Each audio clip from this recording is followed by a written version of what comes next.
আসসালামু আলাইকুম। আজকে যে জায়গায় আমি অবস্থান করতেছি এটা হইলো পশ্চিম আবদুল্লাপুর ৯ নং ওয়ার্ড। ২ বছর ধরে আজকে এখানে একটা কালভার্ট ছিল।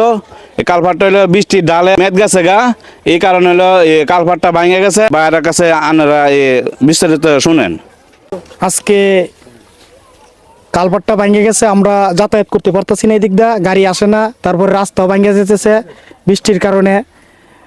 মন্ত্রী মহোদয়ের কাছে আবেদন, বিশেষ করে আমাদের যে কোনো রাস্তা ভিডিও করার জন্য, ভিডিও করলে এই রাস্তাগুলা মন্ত্রী মহোদয়ের সামনে যাবে, তাদের চোখে পড়বে।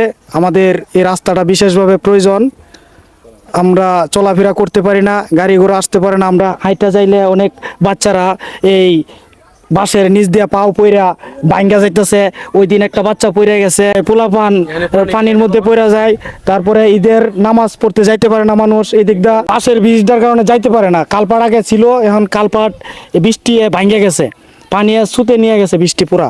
এই এলাকা আর সামনে একটা এলাকা আছে, দুই এলাকার ভিতরে কতটুকু মানুষ আছে এখানে চলাচল করে এই রাস্তায়? এখানে ৮০০,০০০ মানুষ চলাফেরা করে প্রতিদিন। আর ওইদিকে মানুষ আছে প্রায় ৮০০,০০০ মানুষ। আর রাস্তা দিয়ে পোলাপান লেখাপড়া করে স্কুলে যায়, মাদ্রাসা যায়, কিন্তু এই দিক দিয়ে বাস দিয়ে যাইতে পারে না। অনেক সমস্যার মুখোমুখি হতেছে আমরা। এই এলাকার মানুষ অনেক ভোগান্তি ভুগতেছে।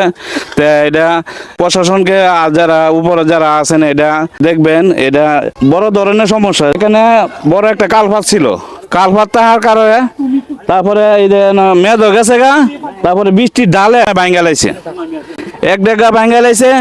প্রায় এই এলাকারই মানুষ, কিন্তু আমরা প্রায় ৮০০-১,০০০ মতো লোক আছে ওইদিকে। কিন্তু আমরা হচ্ছে ২ বছর যাবত এই কালভার্টটা যাতায়াতের সমস্যা হইতেছে, চলাফেরার সমস্যা। ওইদিকে একটা ঈদগাহ আছে এবং আমাদের পরবর্তীতে আরেকটা গ্রাম আছে।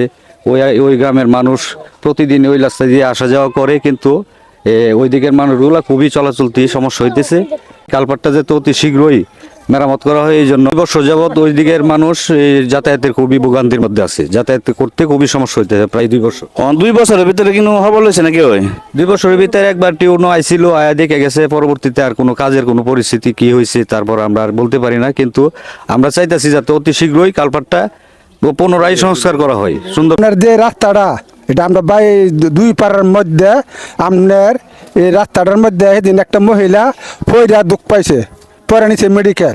আর উত্তরের পাশে পানি আয়া এই রাস্তাটা ভাঙ্গিয়া চুরমার হয়ে গেছে যা, ওখানে মানুষ হাঁটতে পারে না। বাজার আছে, এই বাজারে মানুষ চলাফেরা করতে পারে না। রাস্তার অবস্থা খুবই খারাপ। এখানে ঈদগার মাঠ আছে, এখানে মাঠে নামাজ পড়তে পারে না। শুক্রবার